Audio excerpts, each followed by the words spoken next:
Elden Ring is an open-world fantasy game made by From Software, forged from the dark mind that is George R. R. Martin and Hideo Kojima. Elden Ring is set in a world called Middle-earth, a massive, vast, open world filled with monsters, magic, flying coffins, and a bunch of other stuff that makes me question my sanity, starting with the lore.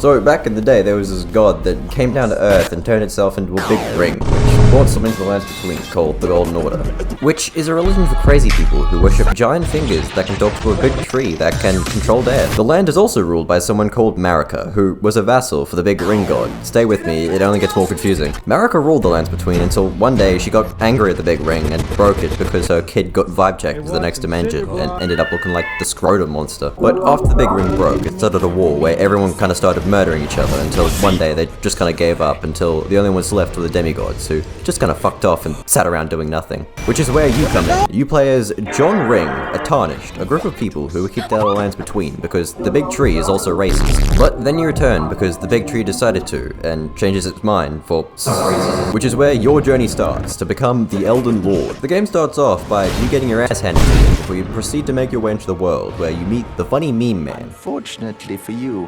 however, you are maidenless. You are fated, it seems, to die in obscurity.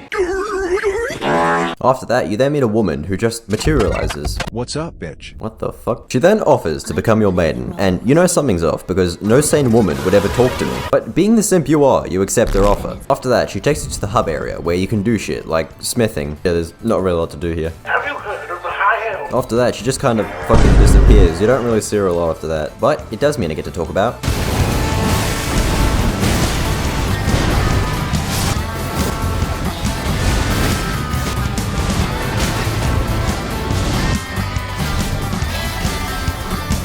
Now, if you haven't had a lobotomy in the last 20 years, you'd know what a Dark Souls game is. Dark Souls is a game series infamous for being hard, which is no different for Elden Ring, because like the rest of the Dark Souls games, they require more than 11 brain cells to actually play. This game has a plethora of ways to be played, starting with the weapons, more specifically, the melee weapons. Melee weapons range from things like daggers, to swords, to greatswords, to katanas, and an assload more. And if you don't think that's confusing enough, just you wait, because to add on top of that, like my penis, each weapon has a unique ability called Gnash of War. These things can range from stuff like doing a backflip to dunk on an enemy, to game-breaking things like ridiculous damage. You also have weapons like the giant curved sword that lets you teleport, or the funny red katana that lets you cheese the game, or the massive magic telekinetic sword. My favorite weapon is the Rivers of Blood because it does a shitload of damage, which is perfect for mentally handicapped people like myself, as well as looking like the funny red sword from that one Metal Goose game. But if you don't like those options, you could always just use the fucking... There's also magic, and speaking of magic, there's two types of magic, sorceries and incantations. Sorceries are intelligence-based magic, meaning you need at least half your frontal lobe for it to work. Sorceries have spells that range from throwing large rocks, like me when I see a child, or massive OP spells where you summon the power of God. I have the power of God! And other cool looking shit that breaks the game. Because magic in Elden Ring is like being a dingo in a nursing home, it's stupid overpowered. You also have faith-based incantations that let you summon the power of Jesus to do all sorts of wacky shit, like summoning a dragon to give a man an STD, or summoning mosquitoes to give someone malaria. These incantations are a bit, broken. I feel kinda bad. But you might be wondering, where do I find these incantations? Well, like money in real life, the only way to obtain it is to murder random people, which is where we come to.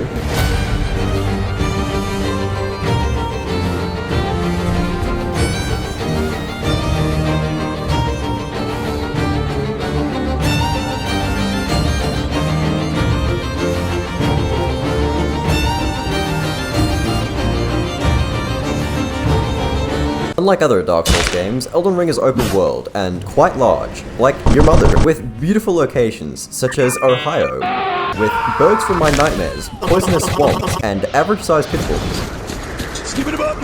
Or how about the beautiful Western Australia? Shit, they weren't lying about climate change. This isn't like a Ubisoft game where you follow a quest marker spread across a large map like a fucking rodent, or have a HUD that just gives me a migraine. What the fuck am I looking at? No, in Elden Ring, most of everywhere you go has a unique boss, item, or environment, and since there's no quest markers telling your ape brain where to go, you always feel a great sense of wonder about finding this shit on your own. But then you also have things like the latter part. What a thrill, with darkness and silence through the night. What a thrill. I'm searching and I'll melt into you. What a fear in my heart, but you're so supreme. I give my life, not for honor.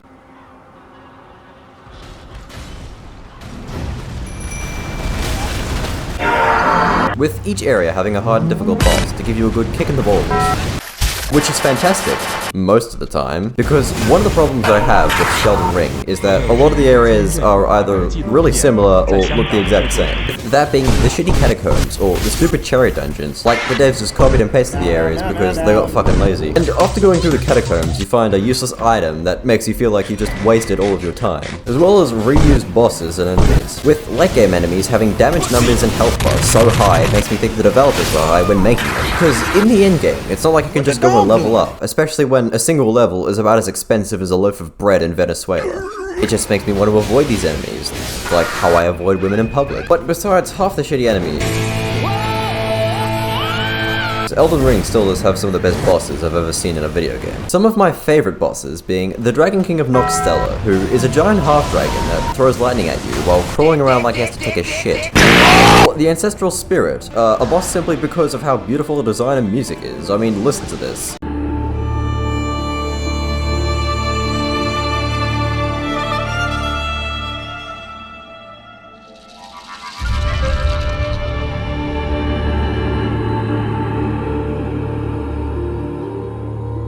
Boy, does this just want to make me rip my pants off. I also have my favorite boss, Estelle, an eldritch being from the stars. My favorite part about him is his design, because he looks like if a giant mantis and Joe Biden had sex, making him the very hungry eldritch caterpillar, and who also has a plethora of beautiful looking attacks to smash your shit in. It sucks that the only way you can encounter this is by doing a side quest, which let's get into that. Usually side quests in video games, you go up to an NPC and they give you a quest, like find my frying pan, and then you follow an objective marker. The priceless frying pan.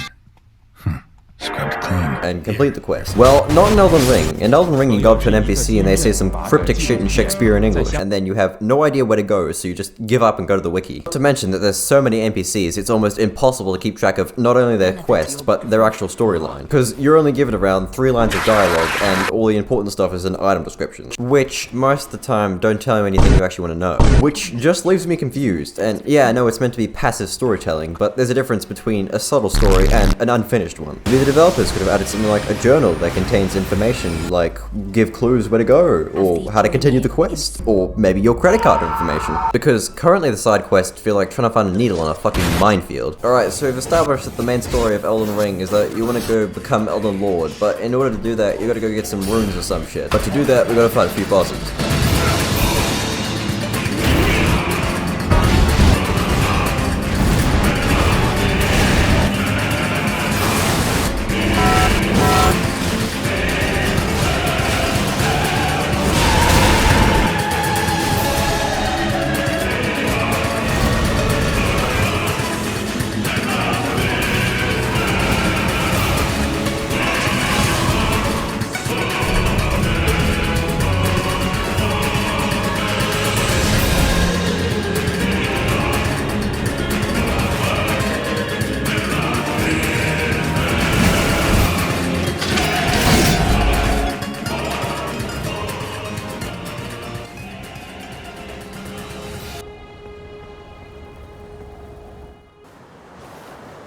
Foul tarnished, in search of some bitches.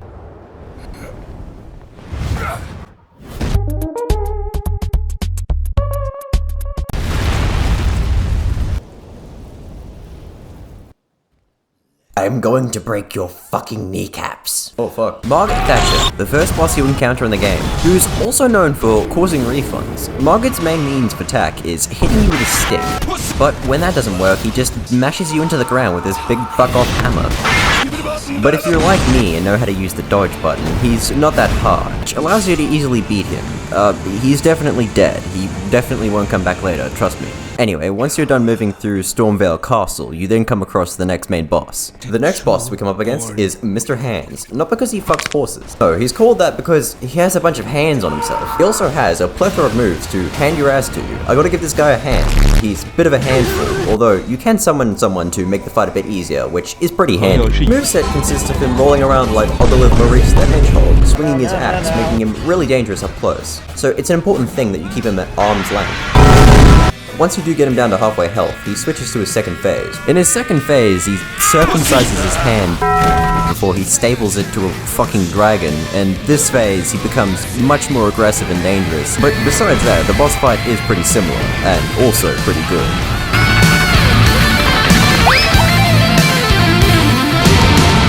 Hissing noises in